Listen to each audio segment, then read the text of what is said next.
সাগররুনি হত্যাকাণ্ড নিয়ে প্রহসন হয়েছে মন্তব্য করে তথ্য ও সম্প্রচার উপদেষ্টা নাহিদ ইসলাম বলেছেন, বিষয়টি নিয়ে নতুন করে তদন্ত হওয়া উচিত।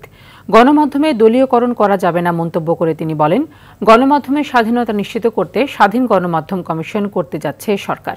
নিজ মন্ত্রণালয়ের সভাকক্ষে এসব কথা বলেন তিনি। খান আলামিনের রিপোর্টে থাকছে বিস্তারিত। যুগ পার হয়েছে সাংবাদিক দম্পতি সাগররুনি হত্যার। দীর্ঘ এ সময়ে বিক্ষোভসহ নানা কর্মসূচি নিয়ে গণমাধ্যম কর্মীরা সোচ্চার থাকলেও এখনও শুরুই হয়নি বিচার।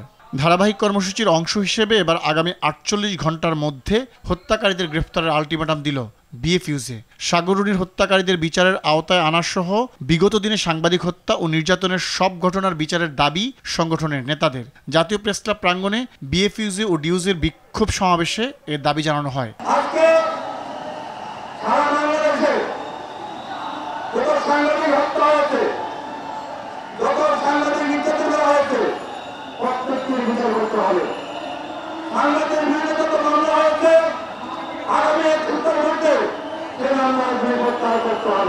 এর আগে সচিবালয়ে সাগররুনি হত্যা নিয়ে কথা বলেন নবনিযুক্ত তথ্য সম্প্রচার উপদেষ্টা নাহিদ ইসলাম। বলেন, বিচার নিয়ে প্রহসন করেছে আওয়ামী লীগ সরকার। আমরা দ্রুত সময়ের মধ্যে এটার বিচার চাচ্ছি।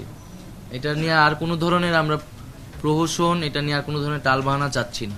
সাংবাদিকদের সঙ্গে আলোচনা করে স্বাধীন গণমাধ্যম কমিশন করার কথাও জানান উপদেষ্টা।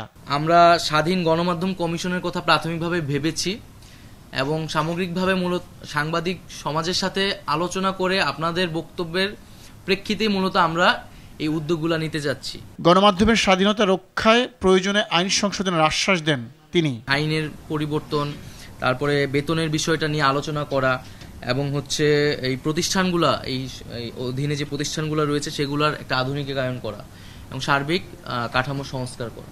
দলাদলি না করে গণমানুষের জন্য সাংবাদিকতাকে নিবেদিত করার পরামর্শ দেন উপদেষ্টা নাহিদ।